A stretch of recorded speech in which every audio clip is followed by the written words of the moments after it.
up, Dad and Lovely? It's your good pal, Uncle Ben. It's me, Hollywood Steve. And today we're going to be telling you guys about our top 5 picks for the horror movies that you should be watching right now, November 2018, on the Netflix. Go check them out.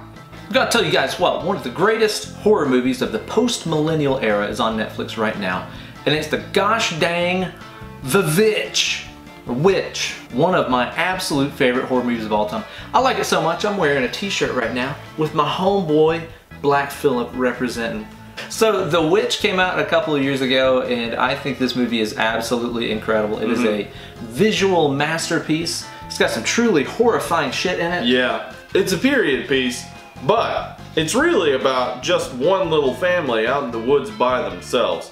And the isolation and lack of contact with other people really drives them to their breaking point. They go a little wackadoo. Yeah. It's a really dark movie that I could see freaking a lot of people out. I could see some people not being able to handle some stuff in the movie. Sure. If you ever seen a trailer for it, you know, a baby goes missing and stuff like that. That's scary. Yeah, I know a lot of parents who've had a hard time with some of the baby subject matter and stuff. But I don't have kids, so I don't care. I think that it's awesome. I'll tell you guys what, we've covered this on episode 9 of our podcast, and we have some pretty elaborate theories as to what we think is going on. Go check that out. Rate and review on iTunes. It's gonna blow your mind. I would say, as far as the people that I think will like this movie, if you're a fan of really dark, slow burn, right? Maybe something like Rosemary's Baby.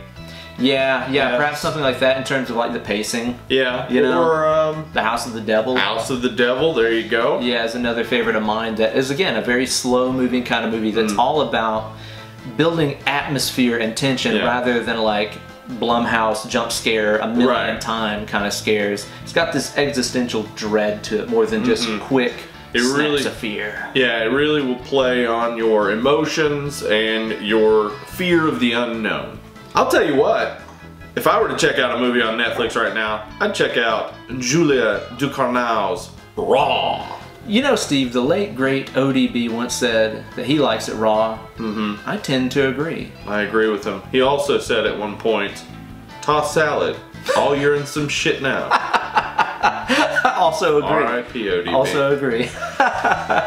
Raw is a movie that just expect the unexpected going into it. It is a movie that you will be thinking in the first 20-30 minutes, I think I know what's going on here. You don't, likely. You don't. You don't know, and boy, it is a surprise, a shocker, and a really well-made, I would say fun to watch movie, despite how gross it is. Yeah, I think so too. It's one of those things where the stuff that's happening on screen is just so outlandish and nuts that it is fun to watch it. But it's fun to sit back and kind of analyze afterwards too. Oh yeah, there's so much going on. And you know, we did a great deep dive analysis of this one. Did we? On our podcast, Dad and Lovely, available on all major podcast apps. Episode 52. Rate and review on iTunes, where you can hear all the stuff that we think this movie is actually about. But I know that the first time that I watched it, I initially thought that it was about one thing. Right, after pondering it, I decided it was not about that thing. So there's a lot to this one to kind of, you know, chew on and simmer on and think about. It's a thinking man's movie. If you like the new French Extremity, movies like High Tension or Martyrs, it's similar in some ways, but it also reminded me, Ben, of a little movie called Teeth. I've seen a Teeth. Yeah. I can see why it reminded you of that in some ways. It's not really that similar in terms of subject matter or anything, but there's just a similar tone and pacing to those movies that this one has too. Very unique. I can't really compare this in terms of style or subject matter to any other horror flick that I've ever seen. Really interesting one. Go check it out. But Steve, I feel like I've already seen all the great horror flicks that Netflix has to offer. I've seen them all. No, you haven't. Because Ben, you haven't seen I Am the Pretty Thing That Lives in the House. I have not seen that. Tell me more.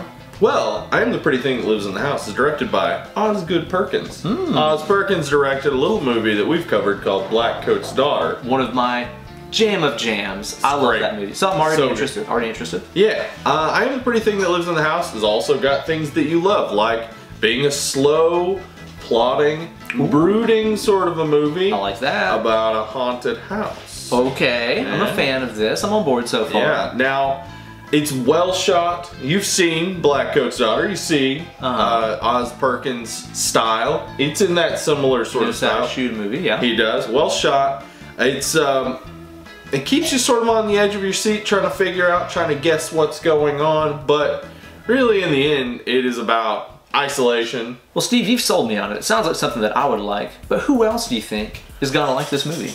I think maybe people who like the movie The Others. I like The Others. That's a really cool movie. Kind of a period piece and a big spooky house. Now, I'll tell you guys what. If you like to get your horror mixed up in your comedy, get a little bit of that chocolate and that peanut butter kind of action. Get your comedy out of my horror. You need to get yourself onto Tucker and Dale versus Evil, which is a little gem that came out several years ago, and I still know tons of people who've either never seen it or they're watching it for the first time, which makes me upset because it's great. Good. I watch it every single year. It always cracks me up. Alan Tudyk is awesome in it.